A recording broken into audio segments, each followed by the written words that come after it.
C'est toujours un plaisir de vous retrouver sur Medi 1. Soyez les bienvenus dans l'invité de la rédaction.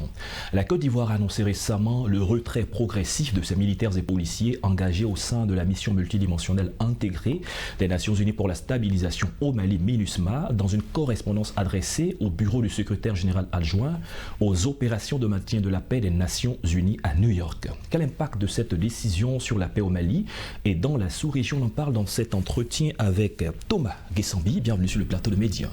Merci beaucoup. Au plaisir de vous revoir. Moi aussi également. Vous êtes spécialiste en communication politique, management stratégie et intelligence économique. La question sécurité de la sous-région, on va en parler. Parlons brièvement de la MINUSMA. La MINUSMA et ses missions depuis 2013 au Mali. La MINUSMA, c'est la mission multidimensionnelle intégrée des Nations Unies pour la stabilité au Mali. Je dois dire que c'est une mission qui intervient après une crise armée, une crise politique, une crise militaire. On allait dire une crise sécuritaire, peut-être beaucoup plus précisément, qui s'est déclenchée en 2013 et qui a vu naturellement l'État du Mali appelé au secours. Et finalement, l'ONU va se saisir du dossier pour y envoyer une mission. Cette mission a pour but essentiel de stabiliser la situation de paix et naturellement de favoriser le dialogue et le respect des droits de l'homme. D'accord, comme vous l'avez dit tout à l'heure, stabiliser. Donc depuis la résolution 2100 du 25 avril 2013, on pourrait dire qu'aujourd'hui, nous sommes à près de 10 ans que cette mission existe au Mali. Si on devrait faire brièvement un petit bilan ou dire quelques actions positives, elles seraient lesquelles?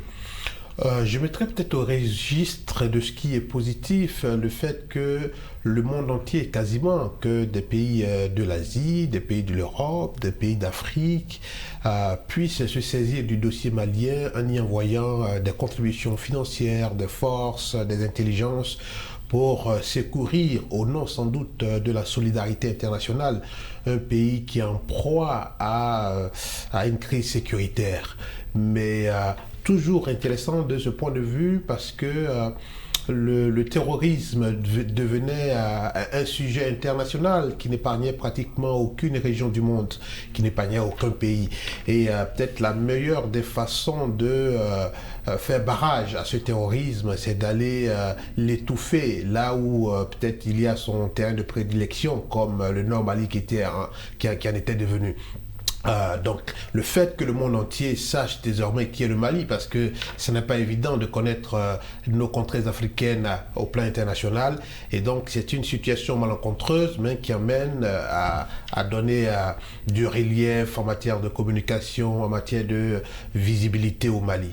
Par contre, au registre de ce qui n'a pas marché, la présence de toutes ces forces, la présence ou la conjugaison de tous ces efforts internationaux n'ont pas empêché qu'il y ait des morts d'hommes, des civils, n'ont pas empêché que la situation sécuritaire s'aggrave davantage, que ce qui a commencé comme insécurité au nord Mali puisse gagner du terrain jusqu'au centre du Mali. D'accord, on a dit à l'entame de nos propos, la Côte d'Ivoire a annoncé le retrait progressif de ses hommes.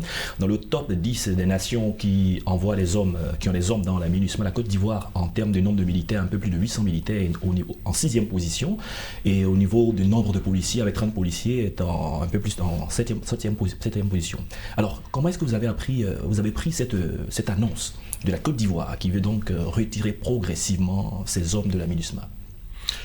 Je vais dire, je vois là juste un déterminisme, une explication qu'on pourrait donner à cette décision des autorités ivoiriennes. Le déterminisme sera quoi ici? Sera l'arrestation des militaires ivoiriens au Mali. Et depuis le 10 juillet, on est à plus de 3 à 4 mois aujourd'hui, sans que l'appel du gouvernement ivoirien n'ait un écho favorable pour le relâchement des 49 au départ et 46 en ce moment. Donc bien entendu, c'est sans doute une réponse que le gouvernement ivoirien veut donner à à ce refus qu'on pourrait qualifier de cette façon du gouvernement de la transition de libérer les soldats ivoiriens.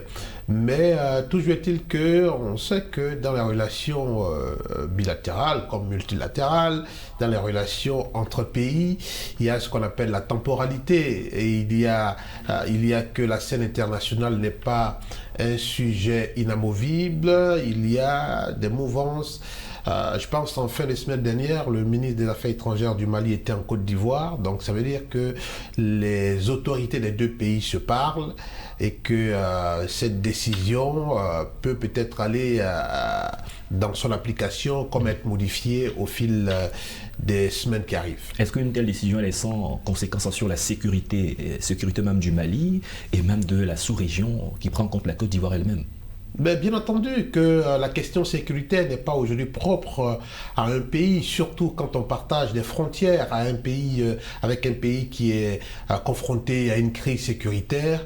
En y allant, on y va peut-être, en y allant avec une contribution, avec des hommes, on y va sans doute dans l'esprit de la solidarité africaine, dans l'esprit de la solidarité des organisations sous-régionales comme la CEDEAO, mais la Côte d'Ivoire, en y allant, elle sait qu'il y a eu des tentatives dans sa zone septentrionale de Kafolo. Donc la criminalité transfrontalière n'est pas propre au Mali. Elle gagne du terrain, elle est multiforme, elle étend ses tentacules.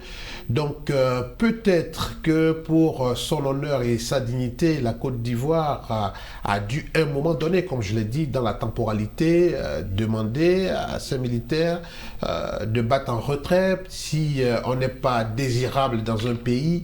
Je pense que la sagesse aurait voulu qu'on se retire, mais en même temps, je reste convaincu que la Côte d'Ivoire, dans sa stratégie de défense, a sans doute pris des mesures ou des dispositions naturellement pour parer à des éventuels débordements de cette insécurité transfrontalière, de cette insécurité due au terrorisme. Donc la Côte d'Ivoire bat en retraite, ça peut donner ici le goût d'une action de solidarité inachevée, mais aussi ça peut s'expliquer que en matière sécuritaire, la Côte d'Ivoire a sans doute mûri suffisamment la décision avant de la prendre pour dire que si nous ne sommes plus au Mali, nous pouvons tout de même freiner sur nos frontières les velléités d'insécurité. S'agissant du Mali et parlant plus précisément des autorités, on aurait l'impression qu'elles ne sont pas sans reproche dans la gestion de la question de sécurité parce que le Royaume-Uni également fait allusion à des mercenaires auxquels le Mali fait référence et donc pourrait un peu plus tôt retirer ces 300 soldats également qui sont présents dans la MINUSMA.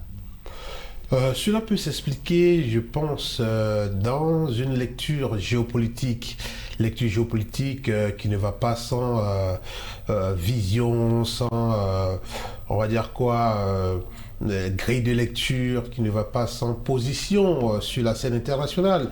Nous savons très bien que qui dit Royaume-Uni dit l'Occident opposé à peut-être la Russie, la Chine. Donc de ce point de vue, le Royaume-Uni pense qu'il ne pourrait pas aider un pays, contribuer à la sécurisation, à la lutte contre l'insécurité d'un pays qui ne va pas dans le sens de ses intérêts. Parce que ça, c'est extrêmement important. Tous ces pays qui interviennent au Mali ont d'une façon ou une autre, d'une manière ou une autre, un intérêt à y aller. Donc, ce retrait, oui, peut avoir peut-être son pesant d'or, mais je reste aussi convaincu que en s'orientant, comme le fait le gouvernement de transition au Mali, vers d'autres partenaires, tels que la Russie, avec laquelle il y a eu un échange et des accords en novembre dernier, il y a sans doute que des dispositions aussi ont été prises pour combler ces éventuels départs. Voilà. C'est sur ces mots que nous allons mettre un terme à cette émission portant sur le retrait progressif des troupes ivoiriennes au Mali. Merci Thomas Guessambi d'avoir pris part à cette émission, d'avoir répondu à nos questions. Merci beaucoup. Je rappelle que vous êtes spécialiste en communication politique, management stratégique et intelligence économique. C'est la fin de cette émission. Merci à tous de l'avoir suivi. Bonne suite de nos programmes sur Média 1.